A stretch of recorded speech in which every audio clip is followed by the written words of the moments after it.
Olá, pessoal! Vou contar uma história que vai fazer vocês entenderem por que economizar em manutenção é a pior ideia do mundo. Segura aí que o bicho vai pegar. Trabalho num galpão frigorífico que armazena comida congelada para restaurantes e mercados. Não é um trampo glamouroso, é chão de concreto, empilhadeira barulhenta e aquele frio que congela até a alma. Mas o pior mesmo é o chefe que resolveu cortar custos de um jeito burro. O cara cancelou o contrato de manutenção dos freezers para economizar US$ 18.000 por ano. Parece muito? Só até você descobrir que a Zona 3, onde guardamos os produtos mais caros, tem estoque que vale facilmente R$ 500.000. Tá achando que é golpe do supermercado Zona Sul? Pois é. Aí vem o feriado prolongado. 3 dias com o sistema de refrigeração sem manutenção preventiva.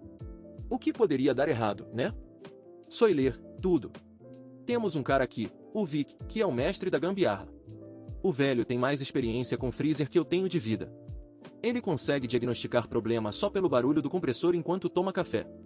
Mas nem o Vic é louco de bancar o MacGyver num sistema industrial de refrigeração às 3 da manhã. Aí o alarme começa a apitar. Não é aquele barulho dramático de filme, é um bipzinho de desgraça anunciada. A temperatura na zona 3 começa a subir devagar, igual político corrupto na pesquisa de intenção de voto.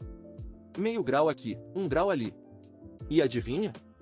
A Frostline, a empresa de manutenção que a gente usava ter, tinha resposta 24 horas e prioridade para emergências. Mas agora tamo na mão de Deus e do Vic com sua chave de fenda. O pior é que comida congelada não precisa derreter para virar prejuízo. Se a temperatura sair da faixa certa, mesmo que o produto ainda pareça congelado, já era. A Nora, nossa encarregada de qualidade, é uma muralha. Se ela disser que o lote está contaminado, nem que o CEO venha chorando ela libera. A mulher tem sangue de gelo, e não é por causa do freezer. Aí você pensa, mas o chefe deve ter um plano B. KKKKKKJ. O plano B é rezar e esperar que os camarões congelados a $80 o quilo não virem uma sopa de frutos do mar antes do fim de semana. E o pior? Tudo isso porque um arrombado de terno num escritório com ar-condicionado achou que manutenção preventiva era gasto desnecessário. Vou te contar uma coisa, economizar em manutenção é igual fazer xixi no banho, parece uma boa ideia até dar merda. E adivinha só? A merda tá dando. Mas essa história fica pra próxima, porque o alarme tá apitando e eu preciso correr pra tentar salvar os canapés de trufas que custam mais que meu salário. Fiquem com essa pulga atrás da orelha, quando o chefe corta custo, quem se fode é o peão. Sempre. A Nora só imprime aquelas etiquetas de retido, atualiza o sistema e arruína a tarde de alguém com ciência pura. Entre o Vic, a Nora e os líderes de turno, a gente vinha mantendo o lugar funcionando bem. Não perfeitamente, galpão nunca é perfeito. Quem diz o contrário ou nunca trabalhou num ou tá tentando te vender um software milagroso. Mas a gente conhece o prédio como a palma da mão. Sabemos qual porta de dock emperra quando muda o tempo, qual sensor de temperatura marca meio grau acima, qual motorista abre a porta do freezer e fica lá contando história enquanto o ar gelado escapa pelos pés dele. A gente sabia que a Zona 3 precisava de atenção antes de feriados prolongados. Aí apareceu o Trent, nosso novo gerente regional de operações. Chegou há uns 4 meses, depois que a gerente anterior se aposentou e foi morar num lugar quente, o que pra mim agora é prova cabal de que ela era a mais esperta de todos nós. Não quero pintar o Trent como vilão de desenho animado. Ele não anda pelo galpão chutando paletes, não xinga os operadores de empilhadeira, e lembra o nome das pessoas depois de ser apresentado uma vez, o que já é mais do que posso dizer de alguns gerentes que conheci. Ele é polido, confiante e adora frases como disciplina de custos, mentalidade de dono e readequação de fornecedores. E foi nessa última que a merda começou. O Trent veio com a missão de reduzir custos operacionais em várias unidades.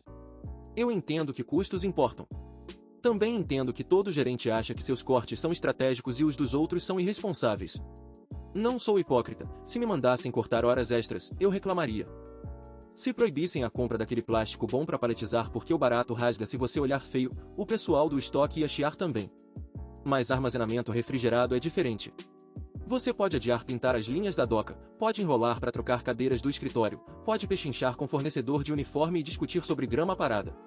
Até pode esticar a troca de uma empilhadeira além do razoável, embora os operadores vão te lembrar disso todo santo dia. O que você não pode é negociar com a temperatura.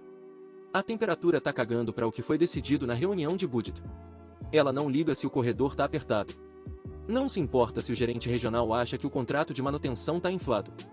Se um freezer para de sugar o calor de uma sala, essa sala esquenta, devagar ou rápido, mas sempre de forma honesta. O Trent não via assim.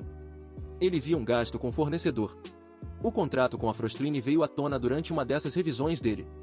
Estávamos naquela salinha de reunião em cima do galpão, onde a mesa vibra levemente quando ativam os niveladores de doca.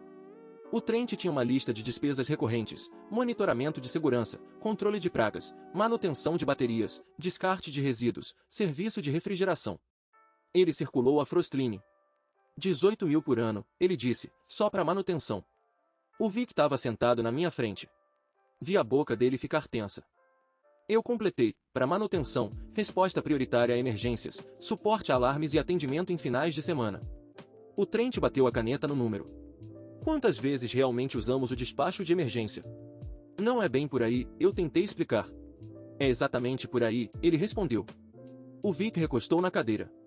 Você paga os bombeiros mesmo quando sua casa não tá pegando fogo.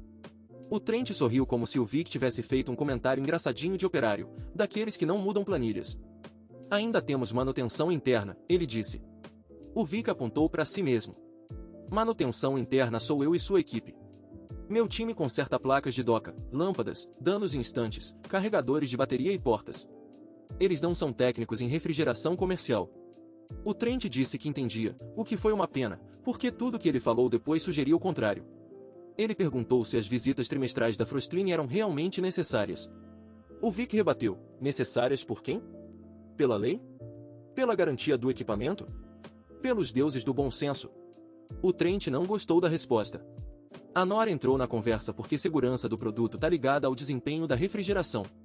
Ela explicou que nossos registros de temperatura, histórico de manutenção e tempo de resposta importam se um lote precisar ser revisado depois de uma excursão. Ela não usou a palavra de forma assustadora. Em estoque refrigerado, excursão só significa que as temperaturas saíram da faixa aceitável. Soa como passeio escolar. Não é um passeio escolar. O Trent perguntou se tínhamos realmente perdido o produto por falha na refrigeração no último ano. A Nora disse que não. O Trent concluiu, então isso prova que o gasto atual é excessivo. A Nora corrigiu, não, prova que os controles atuais estão funcionando. Foi a primeira vez que vi o Trent ficar irritado. Não bravo, o Trent é muito polido para isso. O sorriso continuou, mas o ar em volta dele mudou. Ele disse que valorizava a perspectiva histórica da equipe, que em gerentês significa obrigado pela sua ansiedade de velho. Depois soltou que todos os contratos com fornecedores estavam sob revisão e nada seria cancelado sem um processo de substituição.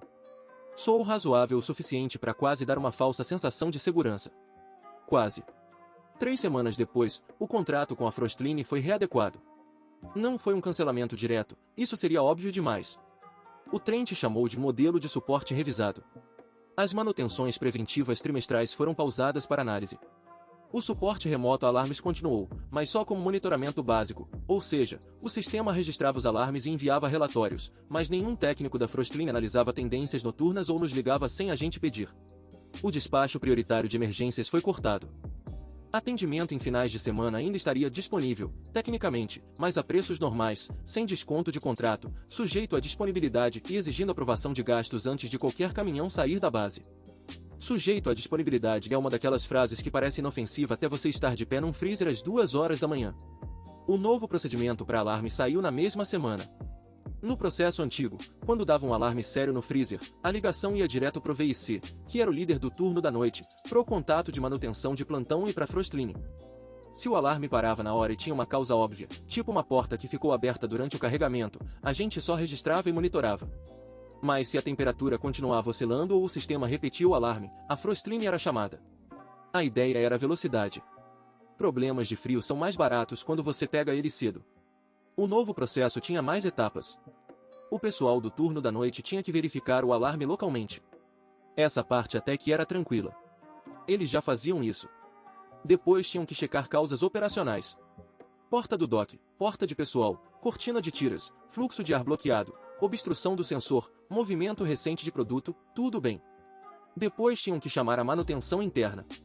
Ok, a menos que o Vic já estivesse fora do local e o problema fosse além do que a manutenção interna podia resolver. Aí o líder do turno tinha que ligar para a linha de aprovação regional antes de chamar um fornecedor externo fora do horário comercial. Essa parte já não era tranquila. A política dividia os alarmes em críticos e não críticos. Crítico significava aumento rápido de temperatura, falha confirmada do equipamento, vazamento de refrigerante ou temperatura do produto em risco. Não crítico significava alarme de ponto único, oscilação lenta ou variação de temperatura dentro do que o Trent chamava de faixa gerenciável. Alarmes não críticos deviam ser registrados e monitorados, a menos que escalassem. Eu odiei essa frase na hora.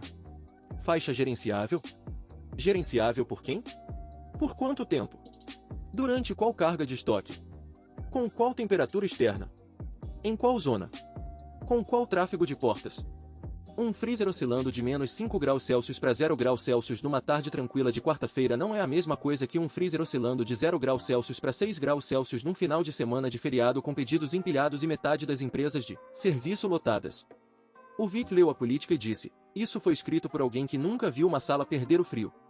A Keisha, nossa líder do turno da noite, falou: então, se o alarme disparar às 2 da manhã, eu tenho que ligar para um gerente que está dormindo para ele decidir se eu posso chamar as pessoas que entendem de refrigeração. Era basicamente isso. A Keisha tem 34 anos e é uma das pessoas mais confiáveis do prédio. Ela comanda as noites como se tivesse nascido com um rádio na mão. Ela é calma, direta e impossível de abalar, a menos que alguém ignore um alarme da porta do DOF, aí que Deus ajude essa pessoa. Se a Keisha diz que algo tá errado, eu escuto. Se ela diz que algo tá muito errado, eu já começo a andar enquanto ela tá falando. O Trent disse para ela que o novo processo era sobre triagem. A Keisha respondeu: triagem funciona melhor quando o paciente pode esperar. Eu gostei mais disso do que deveria.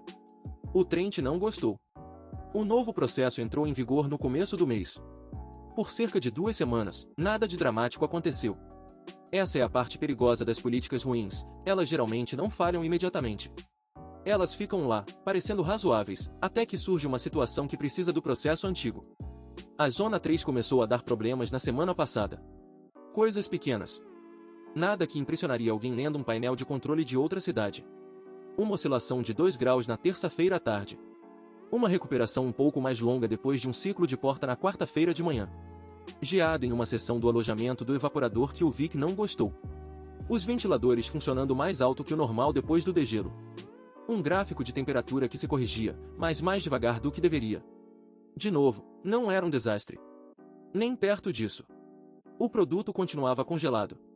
O registro ficou dentro dos limites permitidos. Se você estivesse procurando uma razão para ignorar, você encontraria. Pessoas como Trent são excelentes em encontrar razões para ignorar coisas. O Vic ajustou o que pôde, limpou um pouco de acúmulo de gelo, verificou as vedações das portas, checou as cortinas de tiras e observou o tempo de recuperação. Ele me disse que a Zona 3 estava pegajosa, o que não é um termo técnico, mas geralmente é preciso. Eu perguntei se precisávamos da Frostline. Ele disse: se ainda tivéssemos o contrato, eu pediria pro Cal passar aqui antes do fim de semana. O Cal é o técnico da Frostline que conhece nosso local melhor. Ele tem uma barba que parece sempre ter geado, mesmo no verão, e ele fala com painéis de refrigeração como se fossem animais teimosos. Ele e o Vic se dão bem porque nenhum dos dois gosta de surpresas. Mas não tínhamos mais o contrato, não da forma que costumávamos ter.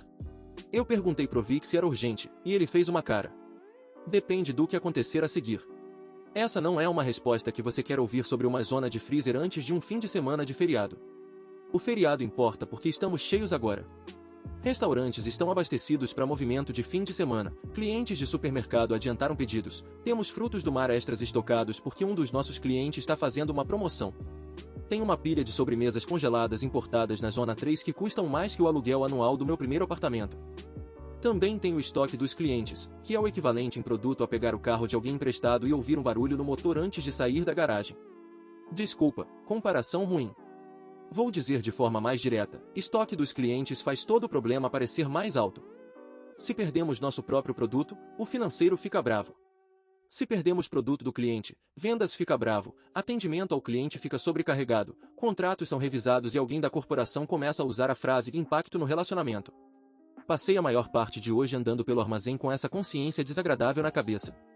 A Zona 3 parecia fria, mas a Zona 3 sempre parece fria. Isso é outra coisa que as pessoas não entendem. Você não pode confiar na sua pele num freezer. 10 graus Celsius parece frio.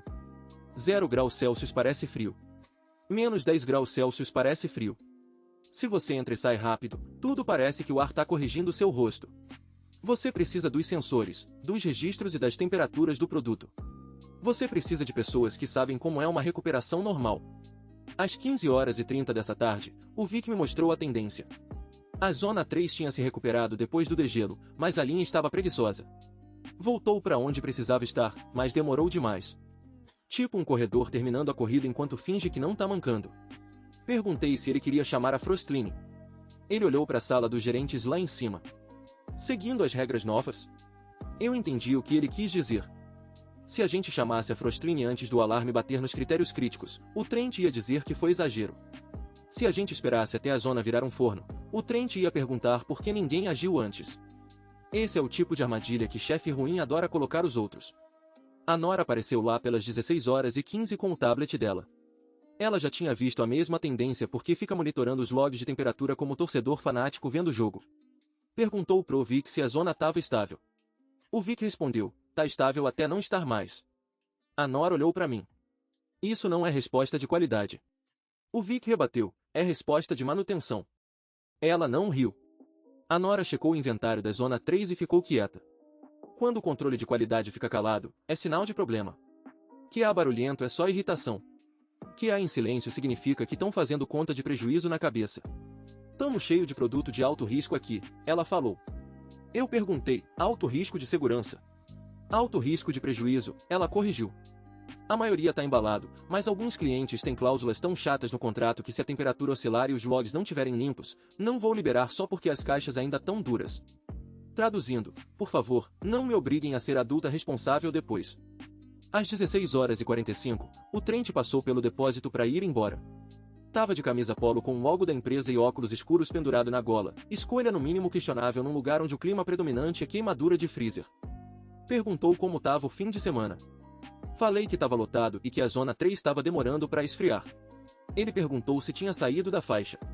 Não no momento, respondi. Ele abriu a mão como se tivesse resolvido a questão. Então não vamos inventar problema. Expliquei que a preocupação não era a temperatura atual, mas a tendência, o volume extra e a falta de prioridade no suporte dos fornecedores se piorasse de madrugada. Sam, não vamos voltar ao velho hábito de chamar fornecedor toda vez que o gráfico dá uma tremida, ele disse. Uma tremida. Foi assim que ele descreveu o freezer que guardava centenas de milhares em mercadoria. O Vic estava atrás dele quando soltou essa. Olhou pro teto com expressão de quem tá pedindo paciência para São Pedro. A Nora cortou. Se a temperatura do produto for afetada, eu seguro o estoque. Claro, se for afetada, o Trent respondeu, enfatizando o psi de um jeito que dava vontade de jogar um palete nele. A queixa chegou pro turno da noite às 17h30. Achei ela perto do ponto e avisei para ficar de olho na zona 3. Ela já sabia.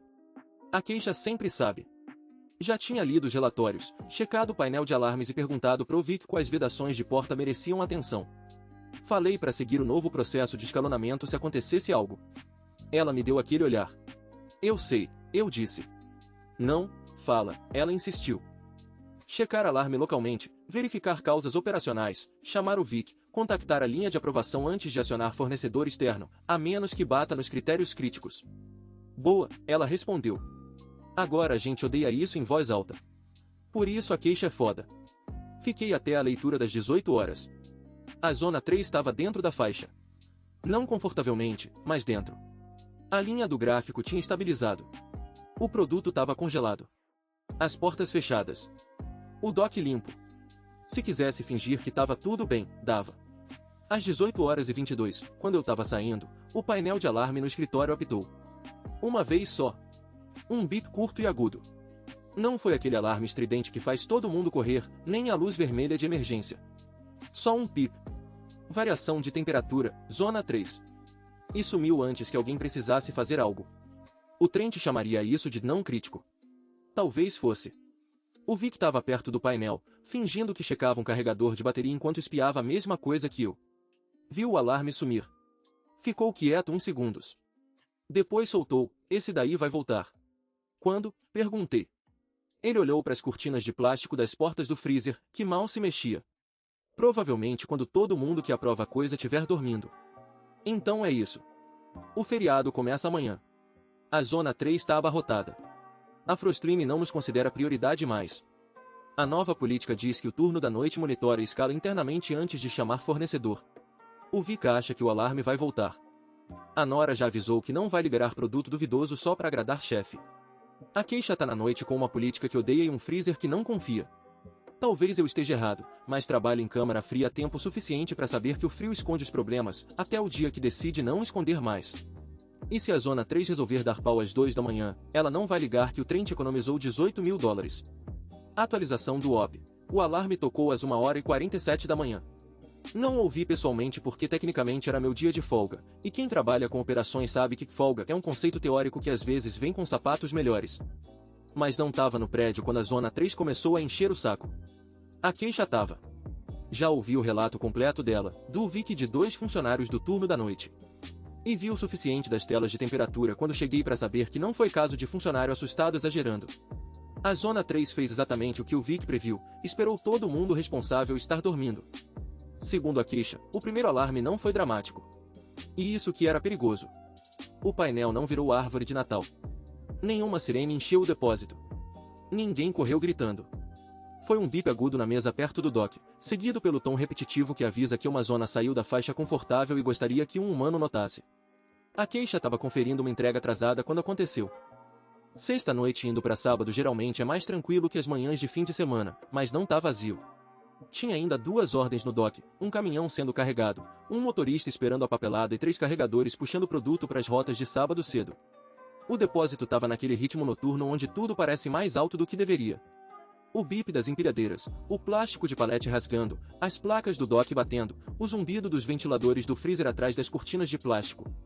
O painel de alarme mostrava a zona 3 a mais 3,8 graus. A zona 3 normalmente fica abaixo de 0. Uns graus acima não significa que o produto está estragado. Nem mesmo que está quente, no sentido normal da palavra.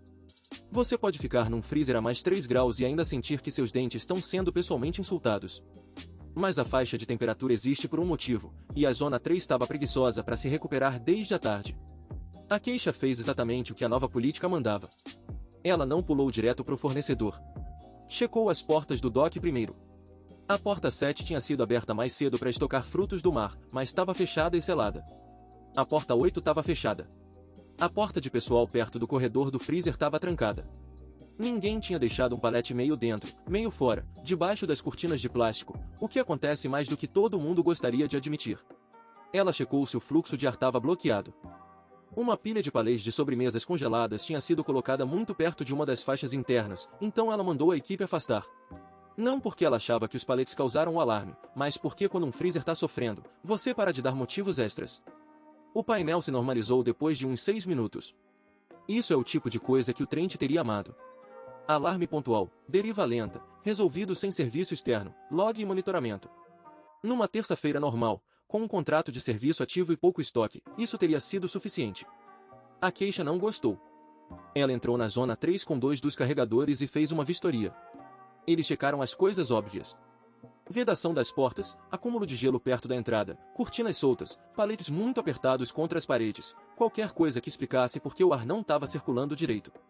Tudo parecia basicamente normal, o que é quase mais irritante que encontrar um problema óbvio. Um dos carregadores, o Louis, disse que o canto de trás estava com um frio mole. Isso não é um termo técnico, mas gente de depósito tem seu próprio linguajar. Frio mole significa que o freezer ainda está frio, mas o ar não corta do mesmo jeito. Parece pesado em vez de afiado. Você não pode usar isso para uma decisão de qualidade, obviamente. A Nora jogaria um termômetro na sua cara se você tentasse, mas quem passa anos em câmaras frias percebe as coisas antes dos painéis. A queixa checou a leitura local perto do canto de trás. Estava quase 2 graus mais alta que o painel principal. Isso fez ela ligar pro Vic. O Vic atendeu no quarto toque, o que é impressionante para um homem que provavelmente tinha dormido só uns 90 minutos. A queixa disse que a zona 3 tinha dado alarme, se normalizado e estava lendo desigual no canto de trás. Ela também disse que o painel mostrava uma subida lenta, não um pico. O Vic fez 3 perguntas. As portas do dock estavam fechadas? Sim. Tinha muito tráfego de entrada e saída? Um pouco, mas nada normal. Os ventiladores do evaporador estavam estáveis? A queixa disse que estavam funcionando, mas um conjunto parecia mais alto. O Vic disse que ia chegar. No processo antigo, a queixa teria ligado também para a Frostline. Não necessariamente para um despacho de emergência naquele exato momento, mas para suporte remoto no mínimo. A Frostline podia olhar a tendência do sistema, fazer perguntas melhores e dizer se estávamos lidando com um alarme falso ou o começo de uma falha. No novo processo, o monitoramento básico não incluía esse tipo de revisão técnica fora do horário comercial. A Frostline não foi a próxima ligação. O próximo passo era manutenção interna e aprovação regional se o serviço externo fosse necessário, porque um atendimento fora do horário agora exigia autorização de gastos. Então, a queixa registrou o alarme e ligou para a linha de aprovação regional. Isso parece mais oficial do que é. A linha de aprovação é só um telefone rotativo de gerente com uma mensagem gravada por alguém que claramente não esperava que as pessoas precisassem dela urgentemente. A queixa ligou às 2h04. Ninguém atendeu. Ela deixou uma mensagem com a zona, a temperatura, o horário do alarme e o fato de que o Vic estava a caminho. Depois ela mandou uma mensagem pro Trent. Nada. Ela mandou uma mensagem pro contato regional de backup. Nada. Isso não foi surpresa. Eram 2 da manhã num feriado prolongado. As pessoas dormem. É por isso que o processo antigo não dependia de gente dormindo para decidir se refrigeração precisava de gente de refrigeração. O Vic chegou às 2h31 usando botas, uma jaqueta e a expressão de um homem que já tinha culpado todo mundo de antemão. Ele foi direto para a sala de equipamentos primeiro. A queixa disse que ele nem parou para tomar café, o que foi como ela soube que ele estava preocupado. Ele checou o rack de compressores, o painel de controle, o status do degelo e a pressão de sucção. Não vou fingir que entendo tudo isso no nível do Vic. Meu trabalho é garantir que o produto se mova e que as pessoas não sejam esmagadas por equipamentos. O trabalho do Vic é saber qual barulho de máquina significa normal e qual significa começar a ligar para a gente com vãs caras. A primeira conclusão dele foi que a Zona 3 não estava morta, estava sofrendo. Essa distinção importa. Um freezer morto é óbvio. Um freezer sofrendo é como você perde um fim de semana. O sistema ainda tinha resfriamento, os ventiladores estavam funcionando, os compressores estavam ciclando, a temperatura descia um pouco, ficava estável e depois subia de novo. Era como ver alguém mantendo a cabeça fora d'água enquanto se cansa. O Vic checou as serpentinas do evaporador e encontrou gelo se formando de forma desigual. Não tipo um bloco de gelo completo. Não o tipo de coisa onde você aponta e diz, bom, aí tá o problema. Mas como um sintoma. Ele também encontrou um ventilador funcionando mais grosso do que ele gostaria. De novo, não estava morto, só errado o suficiente para encher o saco de quem é pago para ter o saco cheio. A queixa perguntou se era crítico. O Vic disse ainda não. Uma das respostas menos reconfortantes da manutenção. Começaram a mover os produtos lá pelas 2h45, não esvaziaram a Zona 3 completamente, seria impossível naquela hora com a equipe disponível e as outras zonas já lotadas. Mas tiraram os paletes mais valiosos do fundo e abriram espaço para circulação de ar. Frutos do mar tiveram prioridade. Produtos de clientes específicos também. Qualquer coisa com especificação rígida foi etiquetada e movida primeiro. Isso é importante, ninguém ficou parado enrolando por causa de política. A queixa botou a galera para trabalhar. O Vic ajustou o que dava. Tentavam manter a situação estável com as ferramentas que tinham permissão para usar. Às 3h06, a Zona 3 bateu mais 5,2 graus Celsius. Queixa ligou de novo para a linha de aprovação. Nada. Ligou pro Trent de novo. Nada. Tentou o contato reserva. Nada. Aí me ligou. Eu perdi a chamada. Queria dizer que acordei na hora porque sou um profissional dedicado com uma conexão sobrenatural com Frasers. Na real, meu celular estava no criado mudo, no mudo, e eu dormi feito um idiota. Ela não ligou de novo imediatamente porque, tecnicamente, eu não estava na cadeia de aprovação. O novo procedimento pedia aprovação regional, não dos supervisores de folga, a menos que estivessem no local. A queixa depois me contou que quase me ligou 2 vezes, mas decidiu seguir o protocolo porque, se desse merda, não queria que dissessem que ela agiu por conta própria. Odeio que isso fosse uma preocupação válida. Às 3h18, o freezer voltou para mais 3,9 graus Celsius. É aí que equipamento ruim engana a gente. Se você olha só o número, parece melhora. O sistema esfriou um pouco, ótimo. Talvez fosse o trânsito de porta. Talvez mover os produtos ajudou. Talvez o alarme fosse só um daqueles bugs. O Vic não gostou da tendência. Disse para a queixa que o sistema estava se recuperando muito devagar e não mantendo a recuperação. Ele tinha limpado um pouco de gelo, checado o que dava, resetado um controle local que às vezes dava problema. A sala reagiu, mas não o suficiente. Disse para a queixa manter a equipe fora da Zona 3 a menos que precisassem mover algo. Cada abertura de porta agora era parte do problema. Isso criou outro problema porque pedidos de saída já estavam preparados para caminhões matinais. Parte desses produtos estava na Zona 3. Queixa teve que decidir entre continuar retirando e arriscar esquentar mais a zona ou parar e atrasar a preparação. Ela parou os itens não urgentes. Isso irritou o motorista esperando a papelada, que já estava puto porque motorista em depósito depois das 3 horas é sempre um poço de alegria. Ele perguntou se ia atrasar. Queixa disse que não liberaria produtos de uma zona sob monitoramento até o controle de qualidade aprovar de manhã. Ele disse, mas está congelado. Queixa respondeu, pode contar isso para Nora quando ela chegar. Ele calou a boca. Às 3 horas e 42, o alarme voltou. Zona 3 a mais 6,4 graus Celsius. Dessa vez não baixou.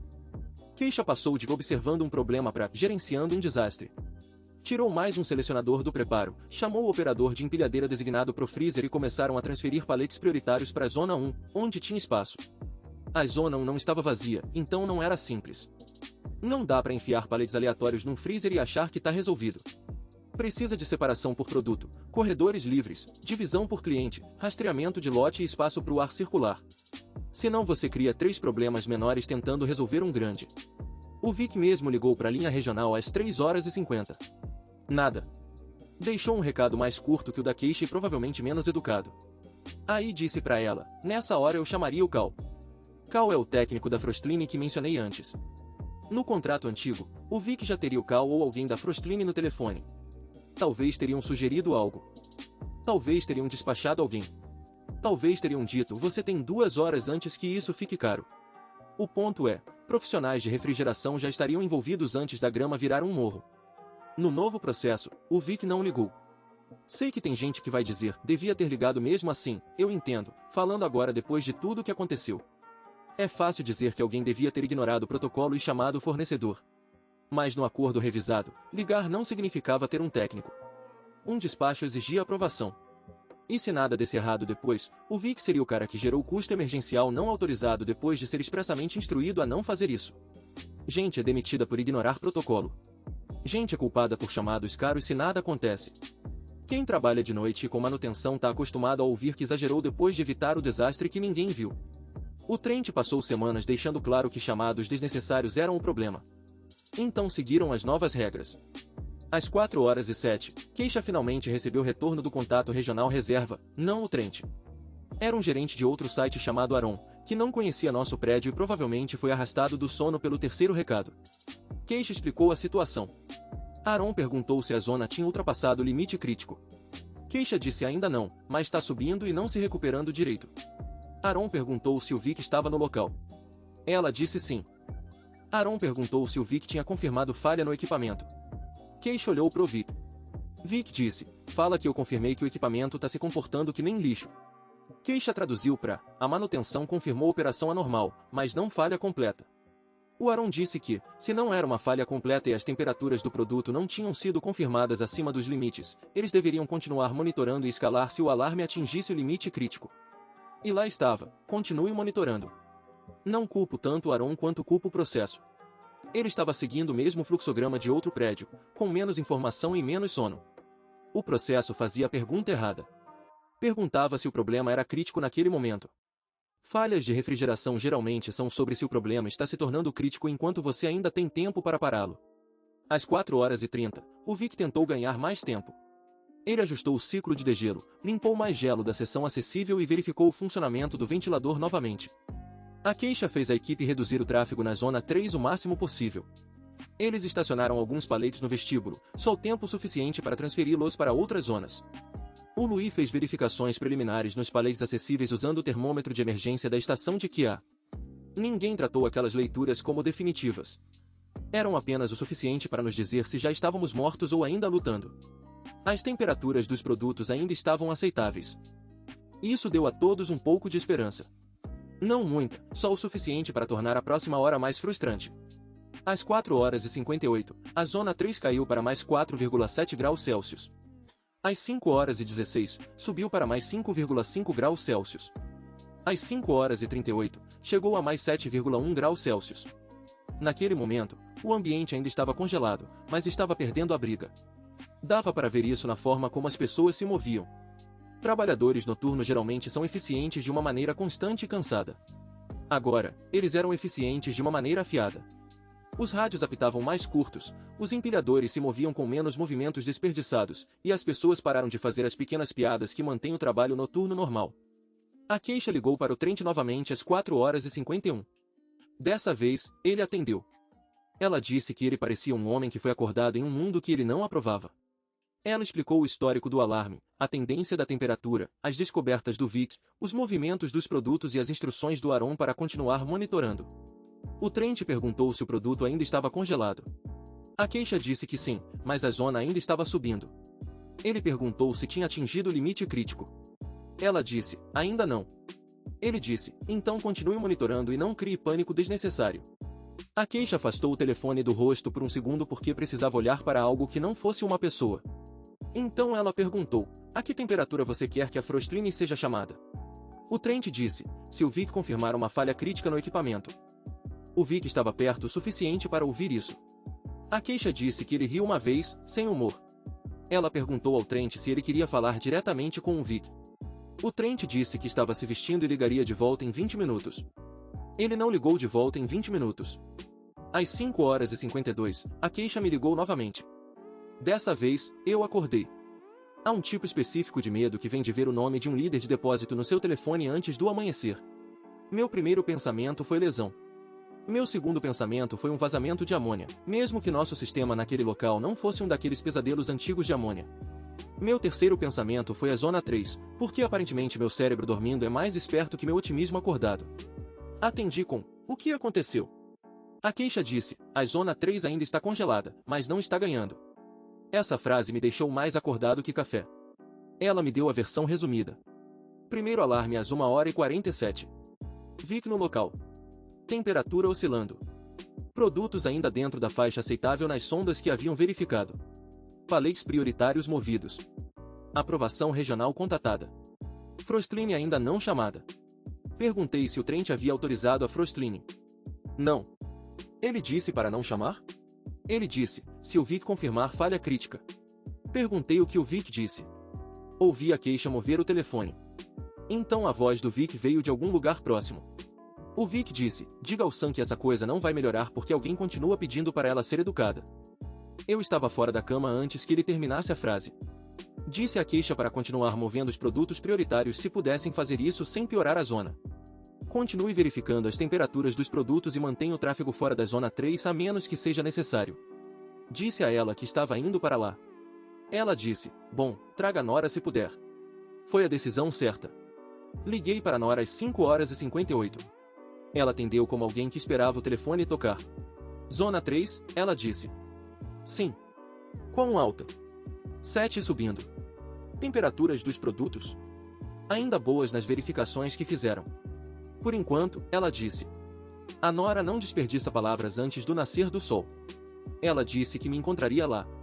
A viagem até o depósito levou 28 minutos. Lembro porque passei a maior parte pensando no valor da Zona 3. Não de uma maneira dramática de desenho animado, onde cifrões piscavam na minha cabeça. Mas como um inventário mental. Promoção de frutos do mar, sobremesas importadas, carnes especiais, palete de clientes, pedidos de fim de semana, especificações do produto, registros de temperatura, decisões de retenção, chamadas de clientes. Também continuei pensando nos $18 mil. Esse número vai me incomodar por um tempo. $18 mil por ano. Isso não é nada. Eu sei que não é nada. Há funcionários que ganham menos que isso em vários meses. Há departamentos que brigam por linhas de orçamento menores. Mas no nosso prédio, $18 mil não era um luxo. Era um cinto de segurança. E nós o removemos porque ninguém tinha batido ultimamente. Quando entrei no estacionamento, o céu estava começando a clarear. O prédio parecia normal de fora. Essa é outra coisa irritante sobre problemas de depósito. Da rua, nada parece errado.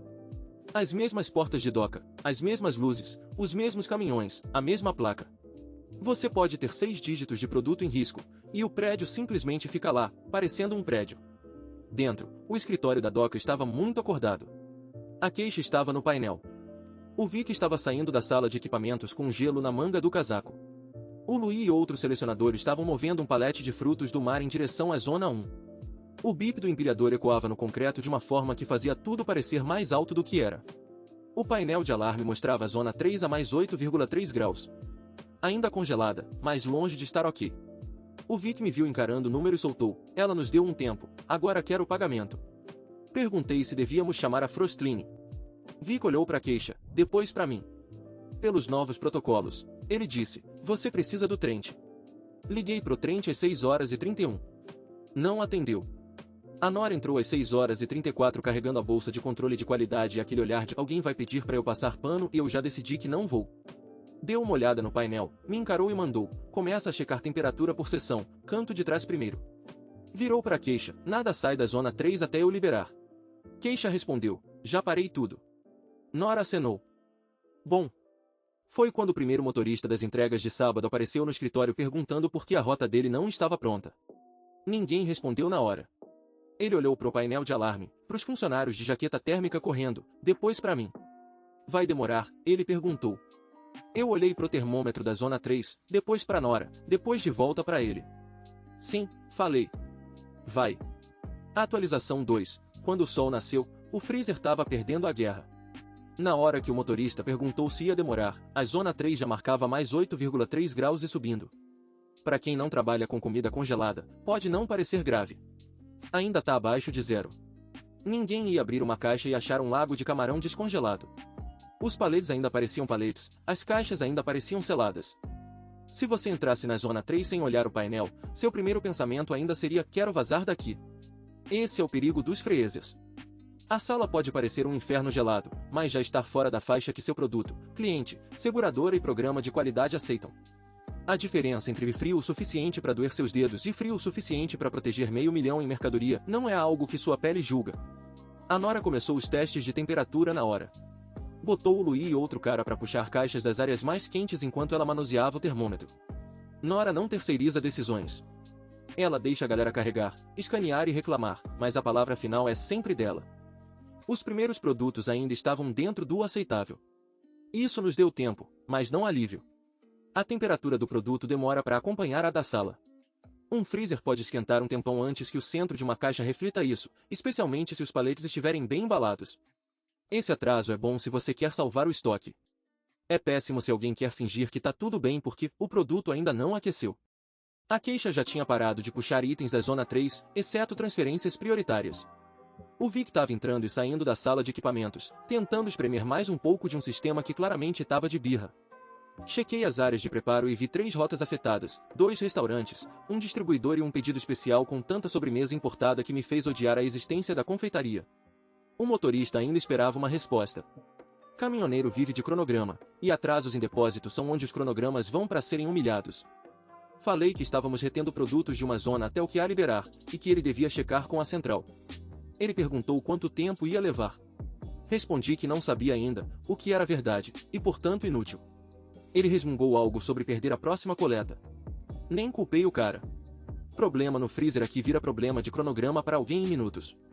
Assim funciona a logística. Seu dia ruim vira o dia ruim de outro. Às 6h48, a zona 3 chegou a mais 9,6 graus. O Vic saiu da sala de equipamentos e soltou, não tá recuperando. A Nora levantou a cabeça da caixa que checava. Define não recuperando ponto. Vic limpou o gelo da luva na calça. Cai um pouco quando eu ajusto, depois volta a subir. Posso ficar ajustando, mas não tô consertando a causa. Ela perguntou se dava para isolar uma seção. Não de um jeito que importe. O fluxo de ar tá desigual, e se ficarmos abrindo portas para mover produto, pioramos. A queixa, escutando na porta, completou, então ou a gente move o produto e esquenta a sala, ou deixa o produto e torce pro freezer se comportar. Vic apontou para ela, essa é a parte divertida. A Nora não achou divertido. Começou a marcar paletes por risco, verde para produtos checados e liberados, amarelo para revisão pendente. A etiqueta vermelha ainda estava na bolsa dela, e eu sabia muito bem o que isso significava. Nora não carrega a etiqueta vermelha à toa. Às 7h05, começou a enxurrada de ligações. A central queria saber por que a rota 14 não estava pronta. O saque queria saber se avisava o grupo de restaurantes sobre o frutos do mar promocional. Vendas queria saber se era atraso ou cancelamento. Para todos, dei a mesma resposta, zona 3 em revisão de temperatura, que a não liberou os produtos. Não tinha resposta final ainda. Vendas odiou. Vendas odeia qualquer coisa que não vire frase de confiança. Às 7h18, o Trent finalmente me ligou de volta. Parecia mais acordado que quando a queixa falou com ele, mas não mais útil. Expliquei a situação sem floreios, zona 3 disparando alarme a noite toda, Vic no local desde 2h31, sala a mais 10,4 graus e subindo. É isso. O freezer estava falindo, e a gente só segurava as pontas. A temperatura dos produtos ainda estava dentro do aceitável, mas sob revisão constante, e a Nora tinha bloqueado tudo daquela zona. O Trent perguntou se a mercadoria ainda estava congelada. Eu disse que sim, mas esse não era o critério que a Nora estava usando. Ele soltou aquela pérola: não vamos criar um problema com o cliente antes de ter um de verdade. Olhei pela janela do escritório e vi os dois empilhadeiras tirando os paletes prioritários da área mais quente, enquanto um painel de alarme piscava atrás de mim. Já temos um problema, Trent. A questão é, quão grande vai ficar? Ele disse que estava a caminho. Aí perguntou se a gente tinha chamado a Frostline. Falei que não, porque o novo processo exigia aprovação regional, a menos que fosse critério de emergência, e ninguém tinha dado esse aval durante a madrugada. Teve uma pausa. Pequena, mas suficiente. Aí o Trent disse, com ar de magnânimo: bom, se o Vika acha que precisa de técnico externo agora, pode chamar. Generoso pra caralho, depois da sala ficar esquentando por 5 horas. Não falei isso em voz alta. Crescimento pessoal, né? Liguei pra Frostline às 7h24. A atendente reconheceu o nome do nosso depósito e já perguntou se a gente ainda tinha cobertura prioritária de fim de semana. Falei que só tínhamos monitoramento remoto e serviço padrão, que o esquema prioritário tinha sido cortado. Dá pra ouvir o teclado dela no fundo. Tá bom, ela disse, naquele tom cuidadoso de quem vai te dar uma notícia bosta com educação. Posso colocar como emergência, mas clientes com contrato têm prioridade, as taxas de feriado aumentam e não posso garantir o técnico específico de cal. Pedi o técnico o mais rápido possível. Ela disse que ligaria com um horário estimado. O Vic estava perto o suficiente para ouvir minha parte da conversa. Quando desliguei, ele resmungou: mais rápido possível não é um horário. Não, não era. Às 7h40, a zona 3 chegou a mais 12 graus. Foi quando a Nora usou a primeira etiqueta vermelha. Não fez discurso, não pediu permissão. Tirou a etiqueta da bolsa, preencheu, colou num palete de frutos do mar de cliente e escaneou o bloqueio no sistema. Uma etiqueta vermelha virou 5. 5 viraram 12. As amarelas se multiplicaram mais rápido do que todo mundo gostaria. O pessoal acha que bloquear produto é dramático. Não é, pelo menos não visualmente. São só etiquetas, bip de scanner e aqui rabiscando uma prancheta. O drama acontece no estômago dos outros. Produto em quarentena não sai.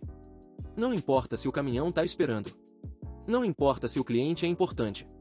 Não importa se o comercial prometeu entrega. Se alguém quebra o bloqueio, o problema deixa de ser operacional. Vira o tipo de problema que te persegue até em casa. A Nora me avisou que ia bloquear primeiro o quadrante mais quente da zona 3, mais qualquer produto de cliente no caminho do ar comprometido.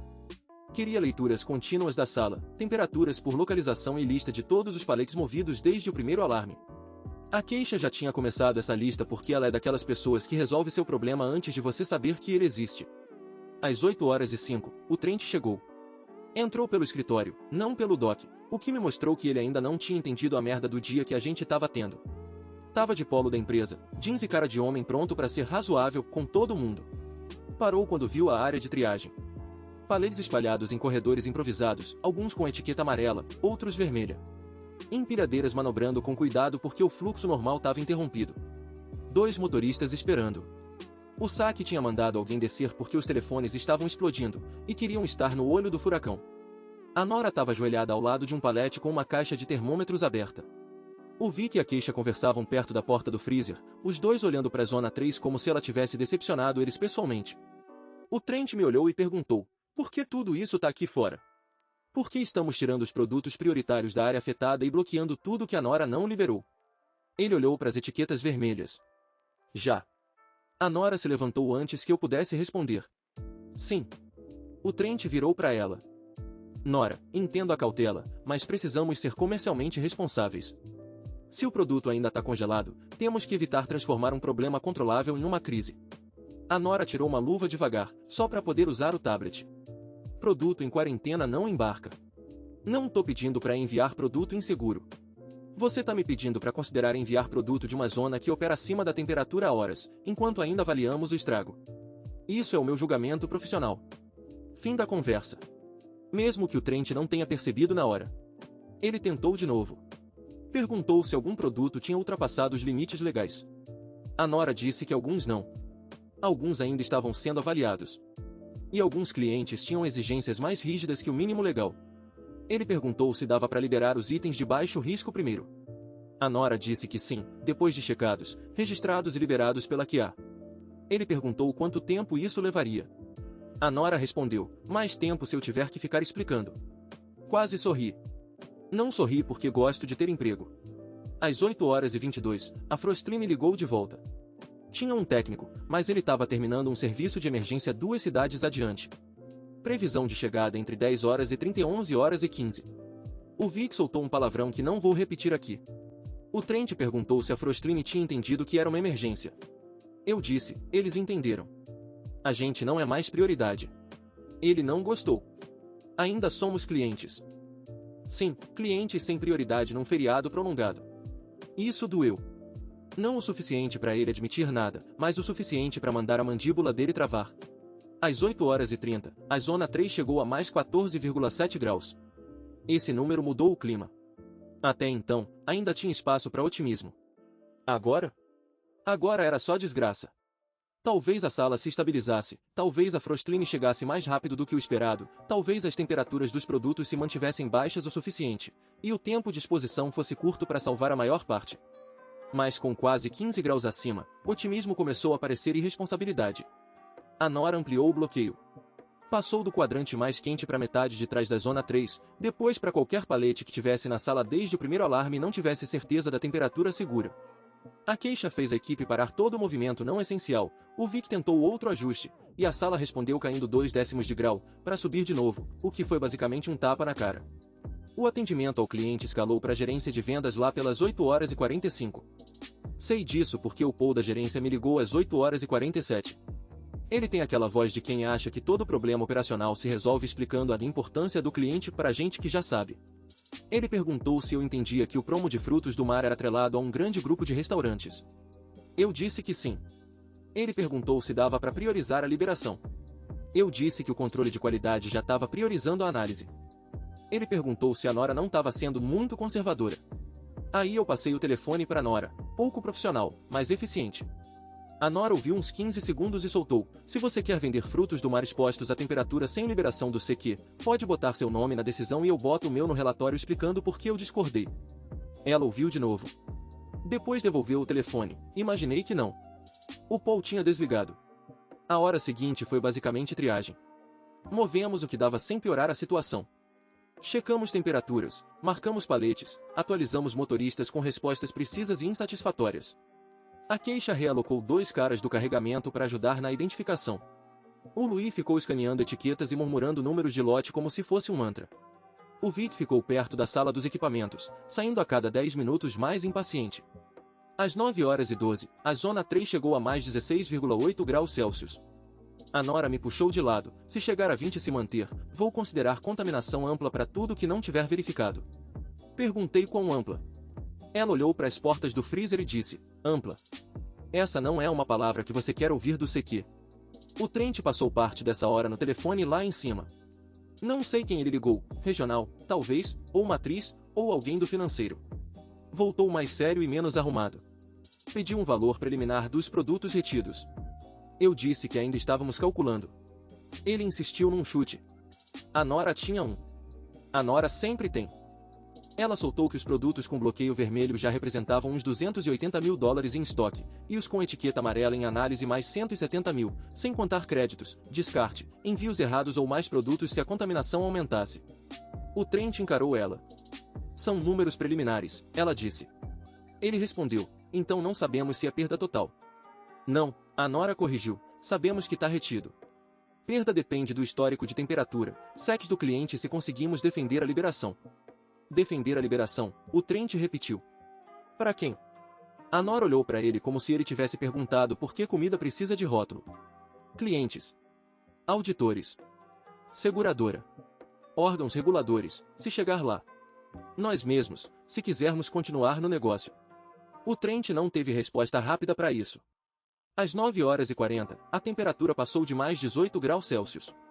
A sala ainda estava fria o suficiente para arrancar um gemido dos pulmões, as caixas pareciam congeladas, os produtos ainda soavam sólidos, mas o gráfico não era mais uma oscilação, era uma escalada. Foi quando chegou a primeira ligação sobre estoque de cliente. Produto de cliente é pior porque a matemática emocional muda. Se é nosso, a perda é nossa e a briga é interna.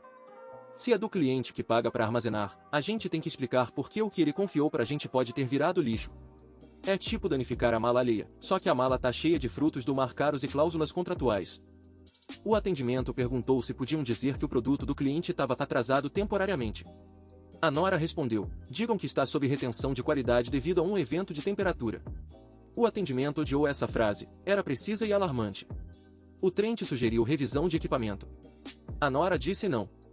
Sem drama, só não. Às 10h06, a zona 3 chegou a mais 20,1 graus Celsius. O painel de alarme fez um tom diferente, não mais alto, mas mais insistente. A tela mudou de variação para excursão de temperatura. Vi a queixa olhar para mim. Ela não disse nada porque não precisava. A Nora expandiu o bloqueio de novo. Naquele ponto, paramos de fingir que era um atraso temporário em alguns paletes. A zona 3 virou um evento de sequê completo. Produtos movidos cedo e registrados ainda tinham chance. Os do fundo pareciam perdidos. Qualquer coisa com histórico incompleto ia dar briga. O Vic saiu da sala dos equipamentos e soltou: não consigo manter abaixo de 20. Ninguém teve resposta. O Trent perguntou: e se pararmos todo o movimento?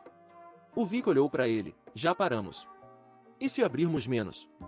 O Vic ficou uns segundos olhando. Menos que parado. Eu intervim porque o Vic estava a 2 frases de um comportamento de aposentadoria antecipada. Precisamos focar no que ainda dá para salvar. Zonas 1 e 2 têm espaço limitado. Podemos mover produtos de alto risco, mas cada transferência tem que ser rastreada. A Nora precisa de temperaturas. A queixa, de gente. O Vic, do técnico. Atendimento precisa de atualização real. E a matriz precisa saber que isso não é mais monitorar e esperar ponto. O Trent acenou, mas dava para ver ele tentando achar uma versão onde o dia se salvava com um jeitinho nas palavras. A Frostline ligou às 10h18. O técnico estava a caminho. Previsão de chegada, 10h52. O Vic soltou que isso teria sido ótimo, umas 4 horas atrás. E ele não estava errado. Os próximos 30 minutos foram um suplício daqueles bem específicos. O tipo onde todo mundo tá se matando de trabalhar, ninguém tá perdendo tempo, e mesmo assim a situação só piora porque a física tá pouco se lixando pro esforço humano. Um motorista saiu sem parte da carga. Outro foi mandado esperar e já ligou pro despachante para reclamar. O atendimento ao cliente se trancou numa sala de reunião no andar de cima e começou a montar listas de clientes para notificar. Venda estava perguntando quais produtos podiam ser substituídos por outros da zona 3 ou de outros depósitos. A Nora não parava de checar temperaturas e aplicar bloqueios. A queixa mantinha o ritmo no chão de fábrica sem deixar o pessoal transformar a entrada do freezer num engarrafamento. E o Vic ficou encarando o sistema como se ele devesse dinheiro. Às 10h49, a zona 3 bateu mais 23,6 graus Celsius. Às 10h56, a Wanda Frostline chegou. Nunca fiquei tão feliz de ver um cara de macacão térmico na vida. Só que não era o Cal que veio. A Frostline mandou um tal de Brian que não conhecia nosso depósito. Culpa não era dele. O Brian parecia competente, cansado e totalmente ciente que todo mundo no prédio queria que ele tivesse aparecido antes do café da manhã. O Vic pegou ele na sala dos equipamentos e deu o briefing mais rápido que já vi na vida. O Brian ouviu, fez 3 perguntas e meteu a mão na massa. Em 10 minutos, ele já tinha a mesma cara que o Vic vinha fazendo a manhã toda. Isso não era um bom sinal. Ele disse que precisava de mais tempo para diagnosticar, mas que o sistema não estava só sofrendo com tráfego de porta ou um probleminha bobo no degelo. Tinha um pau mecânico nos controles, e a Zona 3 estava lutando contra isso há horas. O Trent perguntou se dava para esfriar a sala rápido. O Brian respondeu: rápido comparado com o quê? A resposta mais técnica de refrigeração possível. Às 11h22, a Nora terminou a primeira estimativa de perdas. O número? $427 mil. E isso nem era o prejuízo final ainda. Tinha produto sob bloqueio pendente de análise, já marcado, já impedido de sair, com uma chance real de boa parte não ser liberada. Isso sem contar reclamações de clientes, entregas erradas, descarte, mão de obra, serviço de emergência, substituições ou o que aconteceria se o resto da zona não pudesse ser salvo. O Trent olhou para o número no tablet da Nora e disse: mas a gente não sabe se está perdido. A Nora respondeu secamente: não, a gente sabe que não pode sair. Num depósito, essas duas coisas são quase a mesma coisa. Ao meio-dia, o prédio virou 2 mundos separados. No andar de cima, o pessoal estava fazendo ligações, atualizando clientes, discutindo substitutos, calculando prejuízos e tentando descrever o evento de temperatura, sem causar pânico ou mentir descaradamente. Lá embaixo, a equipe ainda estava movendo, checando, marcando e esperando o sistema de refrigeração decidir se já tinha acabado de foder o fim de semana. Parei na entrada da Zona 3 por um minuto, por volta das 12h15, e vi as cortinas de plástico penduradas quase imóveis. Atrás delas, as luzes do freezer deixavam tudo plano e pálido. Os paletes enfileirados com etiquetas vermelhas e amarelas pareciam bandeiras de alerta. O ar que saía era frio, mas não frio o suficiente. E era isso que me incomodava. Não quente, não visivelmente estragado, só, não frio o bastante. Às vezes, é só isso que precisa. O terceiro update do OP se chama Atualização 3, paramos de enviar. Foi quando os clientes começaram a ligar. Ao meio-dia, a Zona 3 ainda estava frio o suficiente para enganar quem quisesse ser enganado. Essa era a parte mais irritante. Se você abrisse a porta e ficasse lá por 10 segundos, seu corpo ainda gritava freezer. Seu hálito ainda fazia fumacinha. Seu rosto ainda ficava dormente. As maçanetas de metal ainda queimavam através das luvas. Nada cheirava podre. Nada parecia dramático. Não tinha aquela catástrofe de filme acontecendo na nossa frente. Mas a tela dizia que a sala tinha passado de mais 23 graus Celsius. O gráfico de temperatura mostrava a subida desde 1h47 da madrugada. As etiquetas da Nora mostravam que uma parte crescente do estoque não podia mais ser liberada. O quadro de saída dizia que as encomendas não estavam saindo.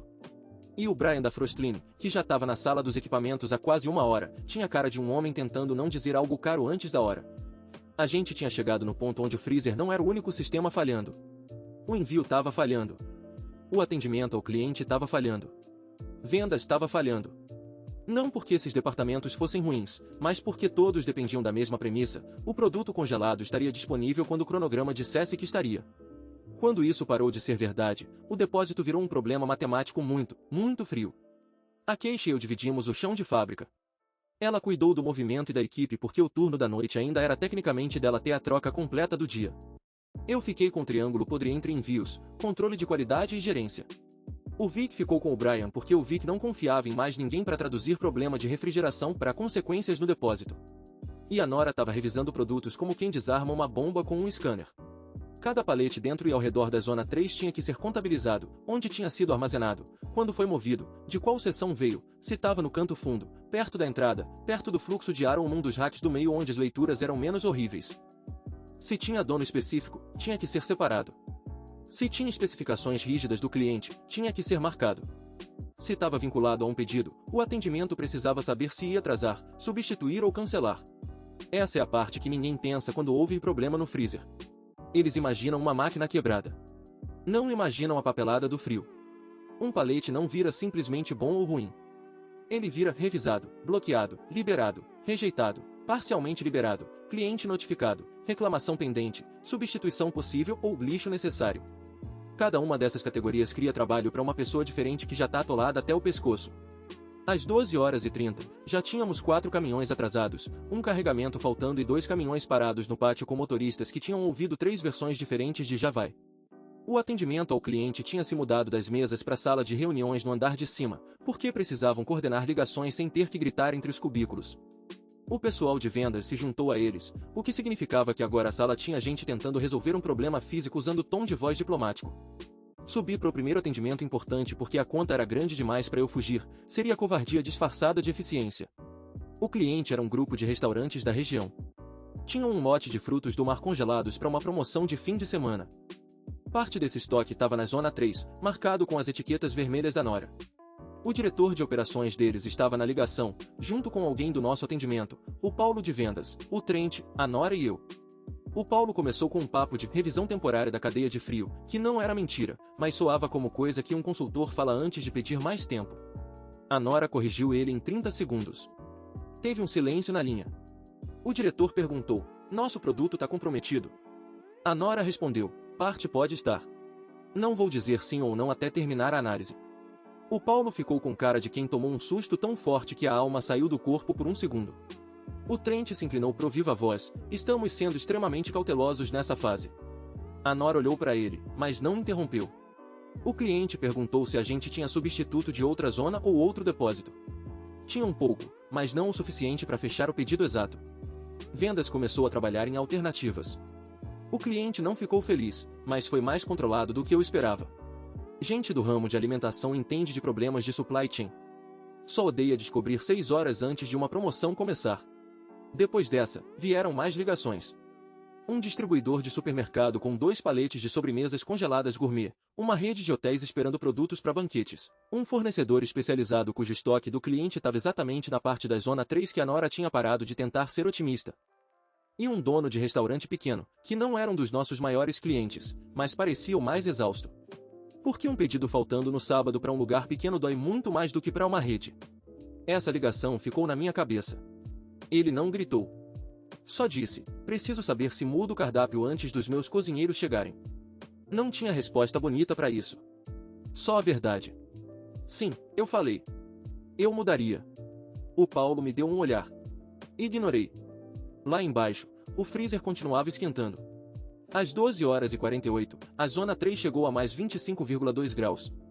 O Brian já tinha descoberto o suficiente para dizer que o problema não era uma correção simples. Um compressor estava com ciclo curto, tinha gelo irregular em uma seção do evaporador, um componente de controle estava funcionando de forma intermitente. O sistema ainda refrigerava, mas não o suficiente para se recuperar sob carga. Ele não queria dar um diagnóstico final sem mais testes, mas soltou a frase, não é um problema de uma noite. E o Vic olhou pro Trent na hora. O Trent estava perto da porta da sala de equipamentos, celular na mão, tentando parecer que entendia mais do que realmente entendia. O que isso significa? O Trent perguntou. O Brian limpou a mão num pano. Significa que isso provavelmente começou antes do alarme. Quanto antes? Difícil dizer sem histórico de manutenção e uma análise completa.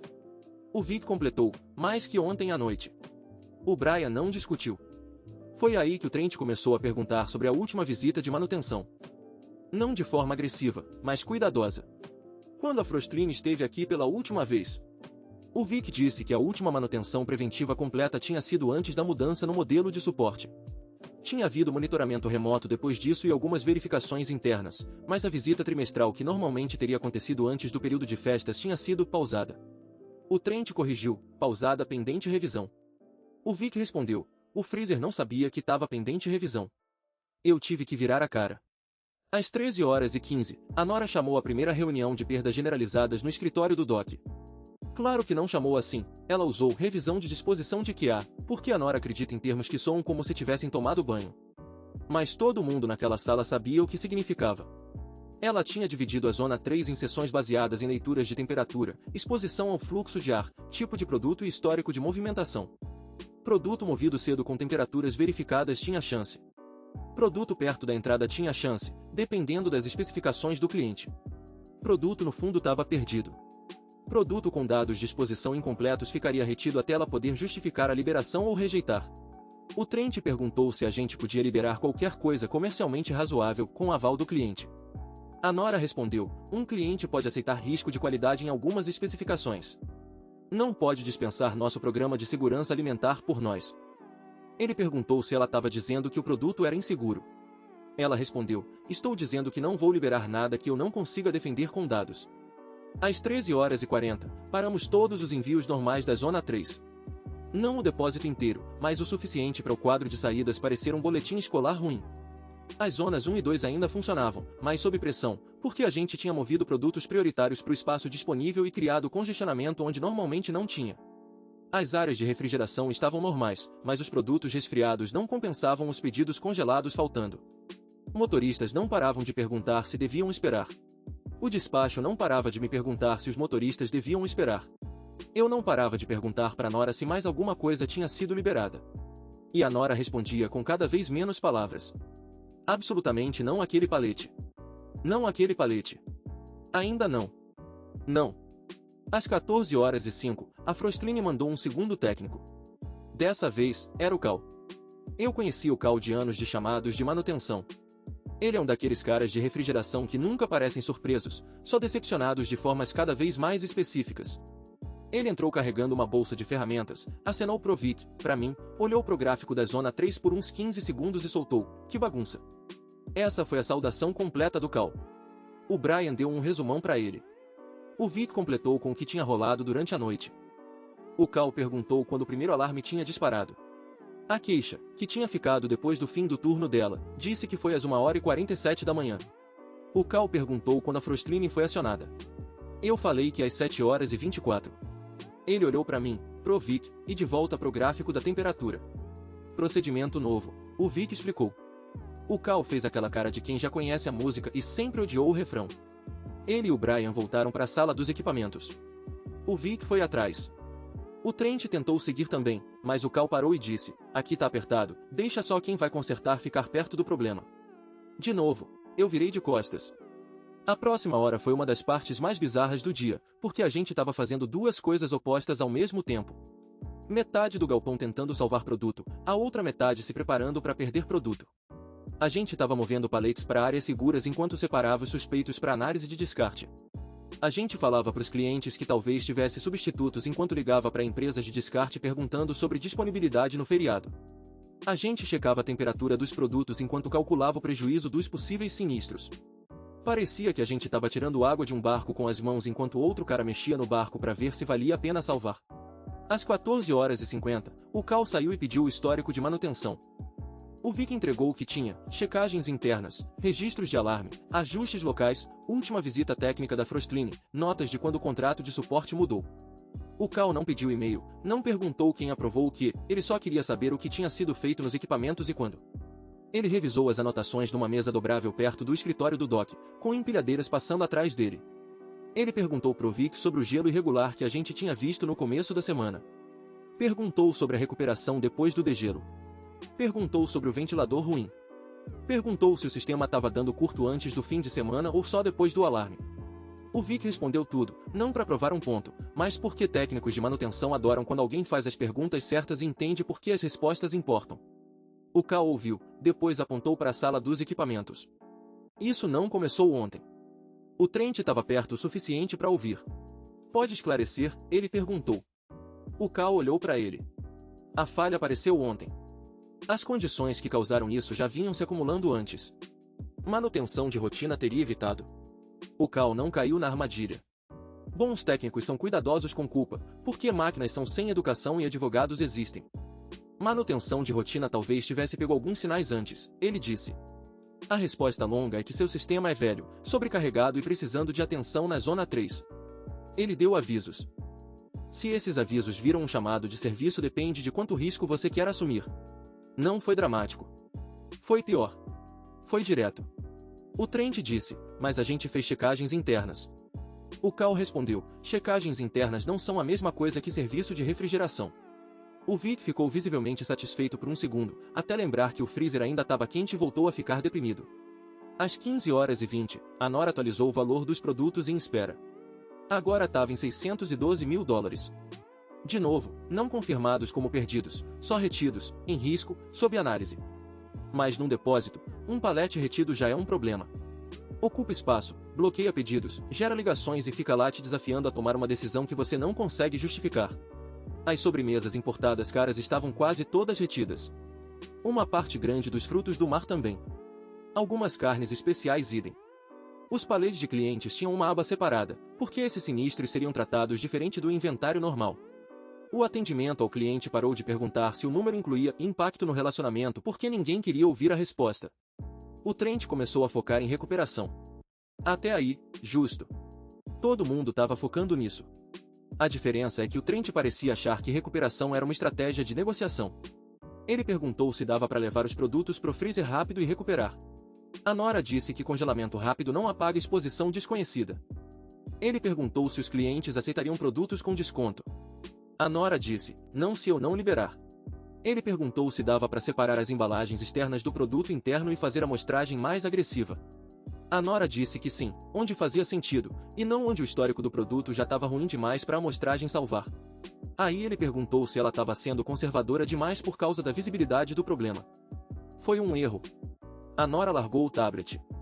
Trent, ela disse, meu trabalho não é diminuir o problema. Meu trabalho é tomar uma decisão defensável. Se você quer alguém para tomar uma decisão menos defensável, precisa de outra pessoa. Ninguém se mexeu. Um operador do dock derrubou o carrinho de mão em algum lugar atrás da gente, e o barulho ecoou no concreto como uma pontuação. O Trent disse que não estava pedindo para ninguém abaixar os padrões. A Nora pegou o tablet de novo. Ótimo. Às 16h, a Zona 3 finalmente parou de subir. O Cal e o Brian conseguiram estabilizar o sistema o suficiente para não piorar. Ainda estava longe do ideal, mas os números pararam de crescer. Isso devia ter dado alívio, mas só pareceu chegar depois que a briga já tinha acabado. A temperatura tinha chegado a mais 27 graus. O Cal disse que dava para começar a baixar devagar, mas ia levar tempo. Você não manda um freezer cheio voltar para a temperatura negativa só porque todo mundo tá com vergonha. O sistema tem que tirar calor da sala, das prateleiras, do ar, dos produtos, das embalagens, tudo. Isso leva tempo, especialmente quando o sistema é o mesmo que passou a manhã inteira falhando. Às 16h30, a gente começou a preparar a área de descarte. Foi quando o dia ficou real de um jeito diferente. Até então, a palavra perda tinha sido só digital. Números no tablet da Nora. Valores no sistema. Códigos de cliente numa lista. Agora a gente estava separando fisicamente as caixas que iam pro lixo. É isso. O dia acabou com a gente olhando para uma pilha de comida que valia mais que meu salário anual, tudo marcado para destruição. Bloqueei o Trent no Teams. Um relatório de retenção, uma previsão, uma área de descarte é algo físico. Você limpa o espaço do chão, marca a área, organiza os paletes que não podem ser enviados e provavelmente não podem ser salvos. Você coordena com o controle de qualidade, o depósito, o fornecedor de resíduos, às vezes, com a segurança, dependendo do tipo de produto. Você garante que ninguém pegue acidentalmente esses paletes. Você garante que ninguém pense que destruído significa oportunidade de levar para casa, porque as pessoas perdem a cabeça com comida de graça, mesmo quando definitivamente não é comida de graça. A Nora é rígida com isso. Produto marcado para destruição não vira almoço, doação, desconto ou meu primo vai fazer um churrasco. Ele é controlado, registrado e removido pelos canais aprovados. Isso pode parecer desperdício. Mas é também como você evita um segundo problema depois do primeiro. O Louis ficou perto dos primeiros paletes de descarte e disse, isso é deprimente. A queixa respondeu, é caro. Deprimente é extra. Eu perguntei por que ela ainda estava lá. Ela disse, porque se eu for para casa agora, vou ficar brava lá. Não tinha como discutir com isso. Às 17h15, o Trent foi chamado para uma reunião no andar de cima com a corporação. Eu não fui convidado. A Nora foi chamada pelos primeiros 20 minutos porque alguém queria a posição do controle de qualidade diretamente. Me contaram depois que ela repetiu a mesma coisa que vinha dizendo o dia todo. Produto sob retenção não seria enviado, a menos que o controle de qualidade pudesse defender a liberação. Produto sem histórico de temperatura defensável não poderia ser liberado. Inventário de propriedade do cliente seria tratado de acordo com os requisitos do cliente e a linguagem do contrato. Alguém na chamada aparentemente perguntou se isso era um excesso de cautela. A Nora disse, não, isso é o mínimo de cautela. Queria ter ouvido isso ao vivo. Enquanto o Trent estava lá em cima, o chão continuou trabalhando. Essa é a coisa sobre desastres no depósito. A gestão pode estar em reuniões, mas os paletes ainda precisam ser movidos. Os freezers ainda precisam se recuperar, os motoristas ainda precisam de respostas, alguém ainda tem que encontrar etiquetas, carregar baterias de empilhadeiras, atualizar o estoque e dizer a um selecionador cansado qual corredor não deve entrar. Às 18 horas, o valor atualizado da retenção chegou a $738 mil. Esse número incluía produto sob retenção vermelha, produto sob retenção amarela com alta probabilidade de rejeição e exposição de inventário de propriedade do cliente. Ainda não incluía todos os créditos do cliente, frete substituto, custo de descarte, trabalho de refrigeração de emergência, mão de obra ou o que o seguro decidisse discutir depois. O Trent voltou para baixo depois da chamada corporativa parecendo menos um gerente regional e mais um homem que acabará de descobrir que o prédio tinha uma matemática que ele não conseguia administrar. Ele pediu ao Cal uma estimativa final de reparo. O Cal disse que poderia dar uma estimativa de reparo, mas não uma final, até que o sistema estivesse totalmente estabilizado e inspecionado. Ele também disse que a Zona 3 precisava de uma revisão de serviço mais profunda após o reparo imediato, porque o padrão de falha sugeria vários pontos fracos. O Trent perguntou se a Frostline poderia priorizar isso. O Cal respondeu, serviço prioritário é cobertura de contrato. Ninguém falou por um segundo. Então o Cal acrescentou, sem grosseria, podemos cotar. O Vic olhou para o chão. Eu olhei para as etiquetas do rack. A queixa olhou diretamente pro Trent, porque a queixa não tem medo de nada depois de 18 horas acordada. Às 19h10, a Nora tomou a primeira decisão formal de rejeição. Um bloco de palês de frutos do mar da seção traseira da Zona 3 tinha histórico de exposição inaceitável e temperaturas do produto muito altas. Propriedade do cliente, alto valor, liberação indefensável, rejeitado pendente notificação do cliente e instruções de descarte. O valor desse bloco sozinho era superior a $180 mil. O atendimento ao cliente fez a ligação. Eu estava na sala para isso. O cliente não gritou? De alguma forma, isso deixou tudo pior. Gritar te dá algo para reagir. Essa pessoa ficou quieta, pediu os números do lote, o histórico de temperatura, perguntou quem estaria lidando com a reclamação e disse que o departamento jurídico deles precisaria do relatório do incidente. Quando a ligação terminou, o Paul das vendas sentou e cobriu o rosto com as mãos. Eu não fiz piadas. Há momentos até em que pessoas de operações podem entender misericórdia. Às 20 horas, a zona 3 finalmente começou a baixar. Devagar, dolorosamente. O gráfico estava se movendo na direção correta. O que teria sido encorajador se o dia tivesse começado então? Em vez disso, parecia alguém se desculpando depois de arrancar seu dente. A gente ainda estava lá. Vic, Nora, Keisha, eu, Cal, Brian, uma equipe rotativa do depósito, atendimento ao cliente lá em cima, vendas em chamadas, despacho tentando reconstruir rotas e o Trent se movendo entre as salas como um homem procurando uma versão da história que não o incluísse. Por volta das 20h30, a Nora desceu com a estimativa atualizada de exposição, pouco menos de $900 mil. Nem tudo confirmado como destruído, nem tudo final. O número incluía inventário já rejeitado, inventário sob retenção séria, exposição de reclamações de propriedade do cliente, envio errado, frete de emergência, estimativas de descarte e créditos prováveis. Era toda a forma feia do evento, não apenas o palete sentado na área de descarte. O Trent olhou para o número e disse, isso não pode estar certo. A Nora respondeu, eu também gostaria disso. Ele perguntou se os $900 mil incluíam produtos que ainda poderiam ser liberados. Sim, ela disse, é por isso que a exposição, não perda final. Então devemos ter cuidado ao usar esse número. A Nora pareceu cansada pela primeira vez no dia todo. Estou sendo cuidadosa. Esse é o número cuidadoso. Às 21h15, a Keisha finalmente foi para casa depois que eu ameacei trancá-la na sala de descanso e ligar para a irmã dela. O Vic ficou porque o Vic aparentemente é movido a ódio e café de máquina. A Nora ficou porque o controle de qualidade é responsável pela retenção até que ela esteja estável. Eu fiquei porque, em certo ponto, ir para casa parece irresponsável, mesmo quando ficar não ajuda muito. O Trent saiu por volta das 22 horas para outra chamada. Ele disse que estaria disponível. Todo mundo fingiu que isso significava a mesma coisa que significava às 2 horas da manhã. O depósito parecia estranho naquela hora. Metade normal, metade desastre. A Zona 1 e a Zona 2 estavam operando de novo. O lado do refrigerador estava se movendo. Alguns caminhões tinham saído. Outros caminhões foram reconstruídos, atrasados ou cancelados. A Zona 3 ainda estava bloqueada, exceto para acesso controlado. Etiquetas vermelhas estavam nos pallets na área de descarte, enquanto as amarelas aguardavam revisão. O chão tinha aquele aspecto molhado e arranhado que fica depois de muitas transferências do freezer, e o ar perto do dock cheirava levemente a papelão, metal frio e estresse.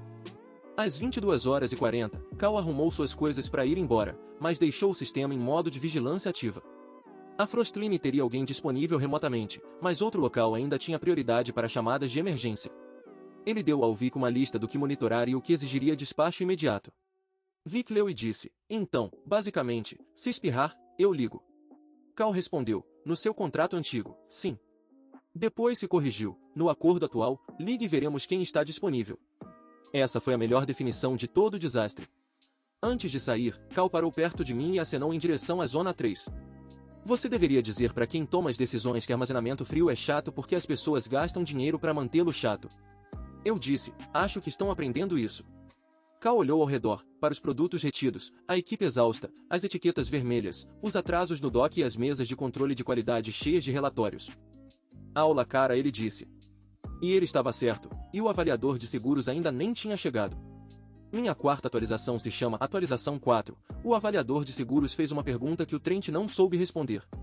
O avaliador de seguros chegou na terça-feira às 9h05 da manhã com uma mala de rodinhas, um tablet e a temperatura emocional de um saguão de banco. O nome dele era Sr. Arlan. Não sei o primeiro nome porque ele nunca ofereceu, e ninguém estava com disposição para perguntar. Ele devia ter uns 50 e poucos anos, vestindo uma jaqueta cinza que parecia limpa demais para um depósito e usando luvas de couro finas quando manuseava os relatórios de produtos. Luvas de inspeção, do tipo que dizem, estou aqui para tocar no seu desastre educadamente. Quando ele chegou, a Zona 3 estava fria de novo. Isso quase fez a situação parecer insultante. O painel de alarme estava silencioso, os ventiladores funcionando, e a sala tinha voltado à temperatura ideal durante a noite depois que a Frostline substituiu o componente de controle defeituoso, limpou o problema na bobina e ajustou o rack o suficiente para nos manter estáveis até que um serviço mais profundo pudesse ser agendado.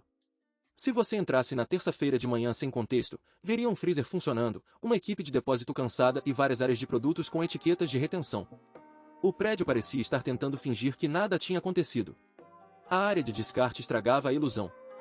Havia paletes alinhados ao longo do lado mais distante do dock com etiquetas vermelhas de controle de qualidade em cada face visível. Frutos do mar, sobremesas, carnes especiais, produtos de clientes e vários paletes mistos que haviam sido separados e reembalados para revisão. Eles não estavam vazando e não cheiravam mal. Não estavam visivelmente destruídos. Isso era de alguma forma pior. Uma perda cara deveria parecer algo. Deveria fumar, inundar ou pegar fogo. Isso só estava ali, em fileiras organizadas, envolto em plástico, muito questionável para vender e muito valioso para parecer lixo. A Nora mal tinha ido para casa desde sábado. Acho que ela saiu por 4 horas no domingo de manhã, trocou de roupa e voltou com um café mais forte. O Vic parecia ter envelhecido uma semana. A Keisha estava de folga na terça porque eu disse que, se ela aparecesse, eu pessoalmente mudaria o horário dela no sistema e mandaria ela para casa sem pagar só para deixar claro.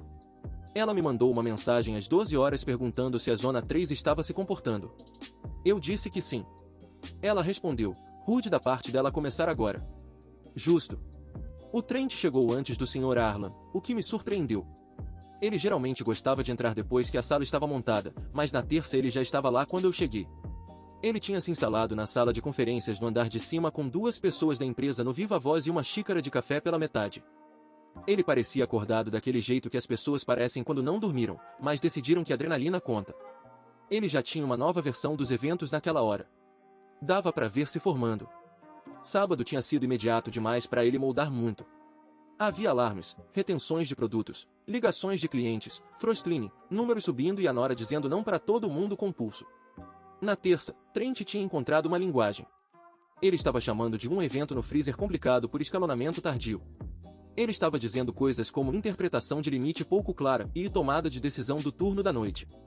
Ele ainda não tinha dito o nome da queixa, mas o contorno dela estava visível na névoa. Eu não gostei nada disso.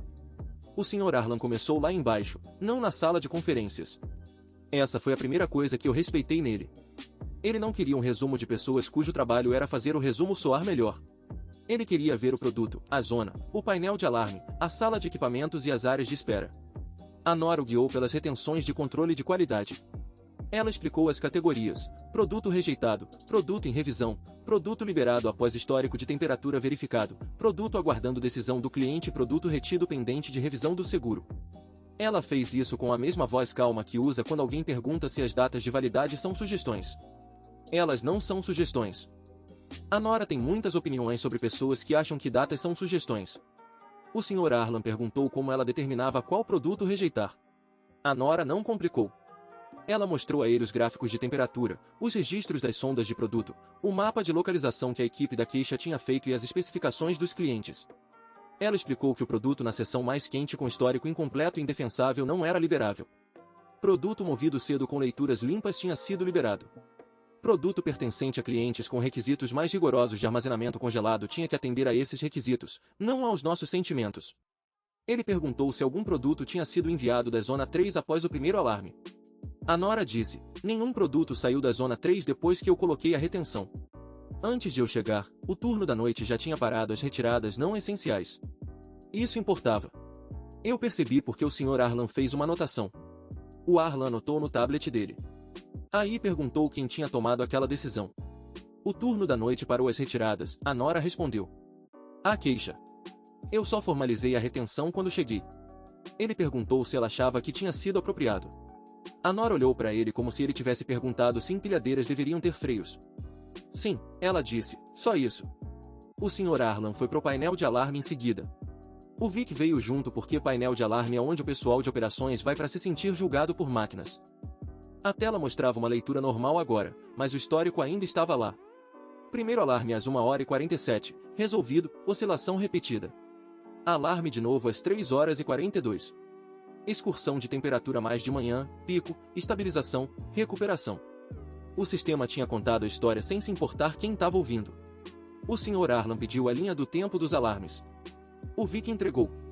Primeira verificação local da queixa, checagem das portas, Vic foi chamado e chegou, linha de aprovação regional acionada, contato reserva regional alcançado, Trent alcançado, Frostline chamada mais tarde de manhã. Frostline chegou depois de um atraso na prioridade do despacho. O Sr. Arlan perguntou por que a Frostline não foi chamada no primeiro alarme. Aí veio o primeiro silêncio de verdade do dia. Não porque a gente não sabia a resposta, mas porque todo mundo sabia que a resposta tinha um gerente grudado nela. O Vic disse, novo procedimento depois do horário comercial. O Sr. Arlan olhou para ele com cara de explica melhor. A gente tinha que verificar localmente, chamar a manutenção interna e conseguir aprovação regional antes de acionar um serviço externo, a menos que o evento atingisse critérios críticos. O Sr. Arlan perguntou quem determinava os critérios críticos. O Vic olhou para mim. Eu olhei para Nora. A Nora olhou para o painel de alarme porque ela se recusa a salvar burrice. Eu disse, o procedimento veio da operação regional. O Sr. Arlan acenou com a cabeça. E quem tinha autoridade de aprovação regional naquela noite? Pronto. A pergunta não foi alta, não acusou ninguém. Não foi dramática. Foi muito pior que dramática. Foi simples. O Trent ainda não tinha chegado, então ninguém respondeu de imediato. O Sr. Arlan esperou. Eu disse, o Trent era o gerente regional. E o turno da noite entrou em contato com ele? Sim. Quando? Várias vezes. A queixa pode fornecer o registro exato das chamadas. As primeiras tentativas começaram depois das verificações iniciais do alarme, por volta das 2 da manhã. Ela alcançou o contato reserva por volta das 4. Ela alcançou o Trent mais tarde, antes das 6. O despacho externo foi aprovado então. Não. Por que não? Ninguém pulou para responder. Finalmente, o Vic disse, porque o freezer ainda não tinha falhado o suficiente para o fluxograma. O Sr. Arlan olhou para ele por um segundo. Aí digitou alguma coisa. A gente foi para a sala de equipamentos depois disso. O Cal da Frostline tinha voltado com o Brian, fazendo uma análise mais profunda agora que o pânico imediato tinha passado. O Cal parecia ainda menos impressionado sob a luz do dia. Ele tinha colocado o componente defeituoso em cima de um pano limpo, junto com umas fotos no celular dele do padrão de gelo e da área afetada de sábado. O Sr. Arlan perguntou se a falha tinha sido repentina. O Cal disse, o evento foi repentino, a condição não. Eu gostei da resposta na hora. Foi precisa sem ser teatral. Ele explicou que a Zona 3 tinha vários problemas contribuintes. Um componente de controle falhando, acúmulo desigual de gelo, um problema no ventilador que reduzia o desempenho em uma sessão. A recuperação depois do degelo tinha ficado mais lenta. Nenhum desses individualmente significava que o freezer ia falhar no fim de semana. Mas juntos, sob carga pesada, com serviço atrasado, viraram a situação que a gente viveu. O Sr. Arlan perguntou se a manutenção de rotina teria identificado o risco. O Cal fez uma pausa só o suficiente para escolher palavras que não iam arrastar ele para um processo de graça. Manutenção de rotina teria dado uma chance melhor de pegar o padrão antes da carga do feriado, ele disse. Nenhum técnico honesto garante prevenção, mas serviço antecipado geralmente significa opções antecipadas. Essa foi outra frase que causou estrago sem levantar a voz. O Sr. Arlan perguntou quando seria a próxima visita preventiva agendada no contrato antigo. O Cal disse, na semana antes do pico do feriado. Ninguém falou por um momento. Essa doeu. Porque aquela era a história inteira em miniatura.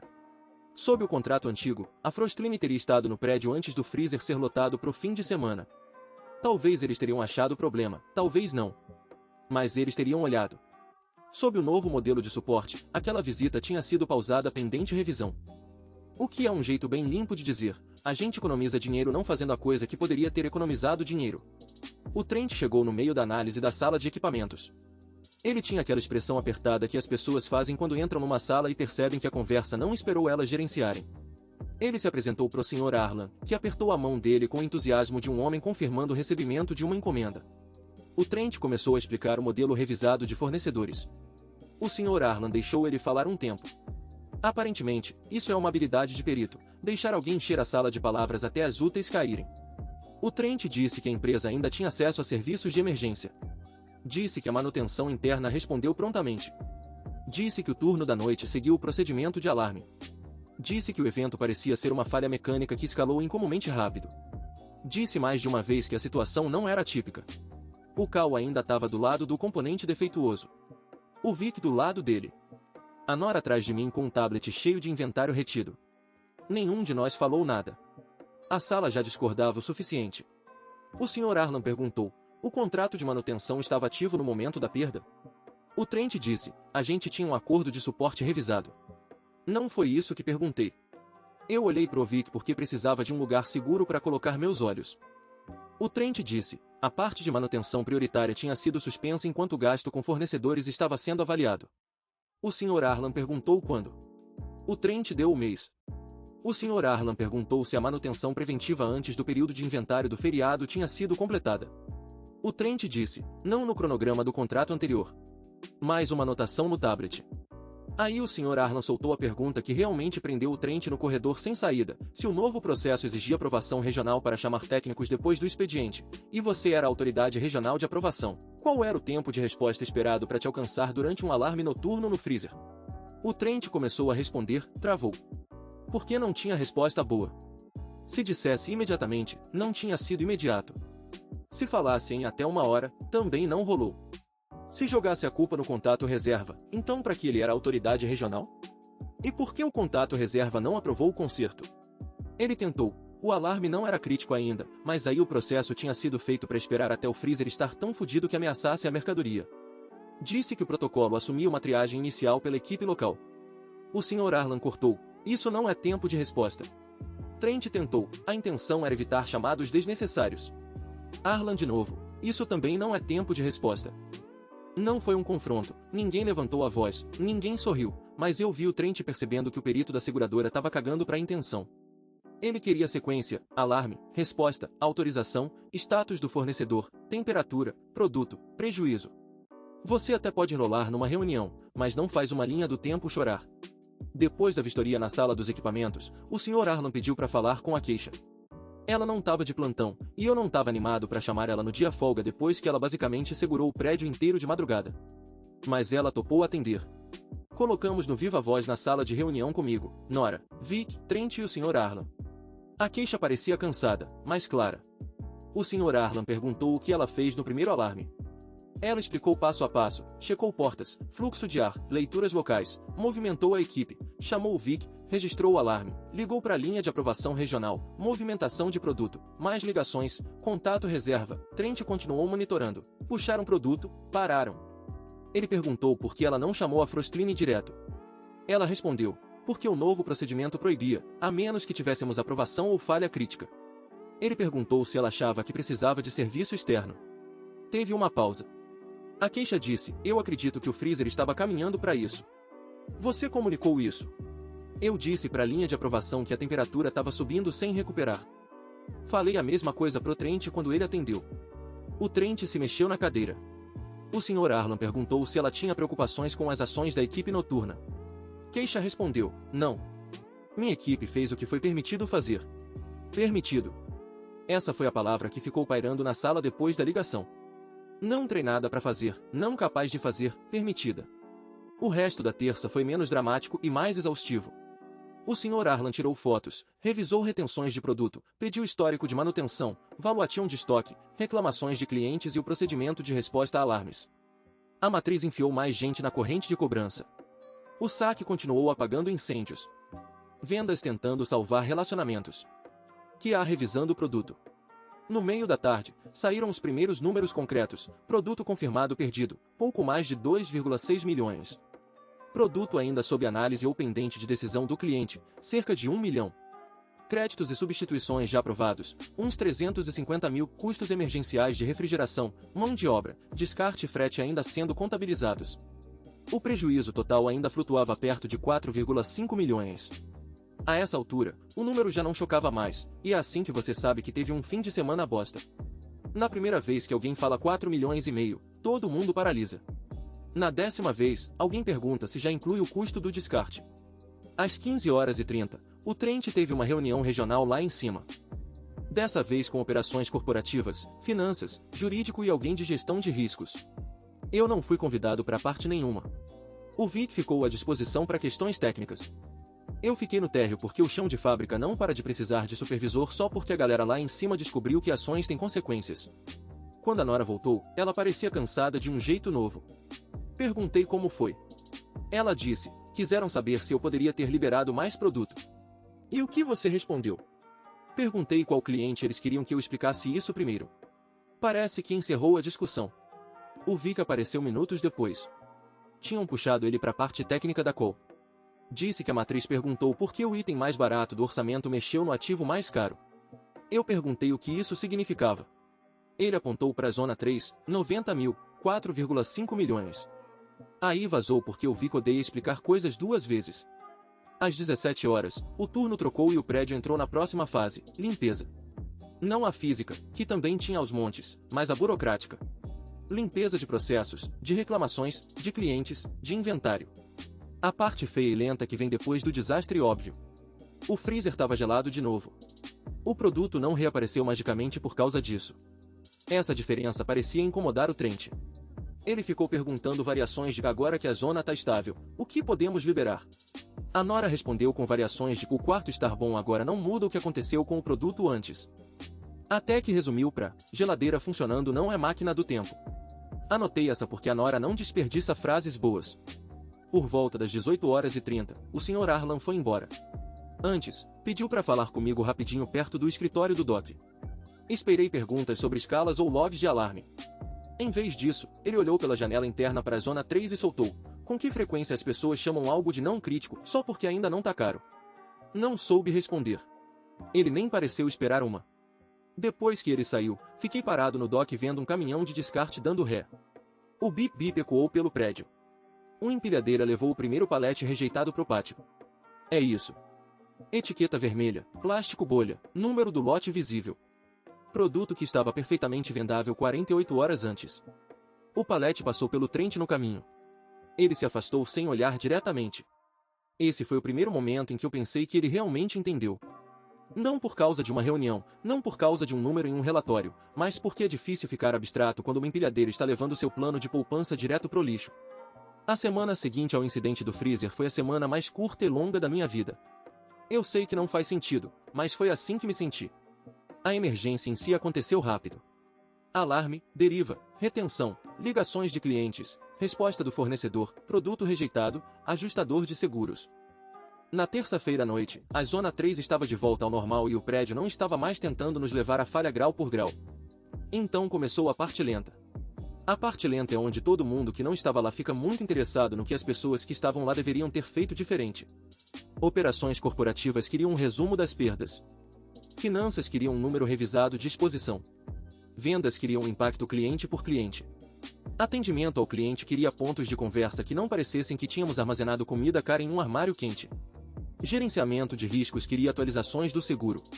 Compras queria saber se a Frostline havia cobrado a mais pela resposta de emergência. A Norob queria que todos parassem de perguntar se o produto rejeitado poderia ser reavaliado. O Vic queria 3 peças, 2 visitas de serviço e permissão para dizer eu avisei em um formato aceitável para o RH. Ninguém conseguiu tudo o que queria. O trabalho de descarte começou na quarta-feira de manhã. Já havia lidado com produtos danificados antes, embalagens rasgadas, risco de contaminação, paletes quebrados, temperatura errada na chegada de um transportador, coisas assim. Geralmente são algumas caixas, talvez um palete, algo contido. Isso foi diferente. Eram corredores de produtos com etiquetas vermelhas, números de lote, fotografias, referências de clientes e um fornecedor de resíduos que não parava de perguntar se tínhamos certeza do volume porque ele só trouxe um caminhão. A Nora tinha certeza. A Nora sempre tem certeza da maneira menos reconfortante possível. Cada palete rejeitado tinha que ser escaneado, correspondido à lista de retenção, fotografado, assinado e movido sob descarte controlado. O produto não parecia dramático. Isso continuava incomodando as pessoas. Alguns funcionários do depósito que não estavam lá no sábado continuavam dizendo coisas como isso ainda parece congelado. E a Nora virava a cabeça muito lentamente até que eles se lembravam de que tinham outro lugar para estar. Ela finalmente disse isso durante a reunião matinal. Parecer congelado não é uma categoria de liberação. Isso acabou com a maior parte das reclamações. O caminhão do Vastebender ficou no dock por horas, palete após palete saindo. Frutos do mar, sobremesas, carnes especiais, estoque de clientes que nem tecnicamente podíamos destruir até que a disposição do cliente fosse aprovada, então esses paletes ficaram separados, esperando alguém aprovar o inevitável. Ver comida sendo destruída é miserável. Ver comida cara sendo destruída por causa de uma decisão de manutenção evitável é um tipo especial de miserável. Eu não sou sentimental com estoque, você não pode ser em operações de depósito e desenvolver sentimentos profundos por cada palete. Produto entra, produto sai, esse é o trabalho.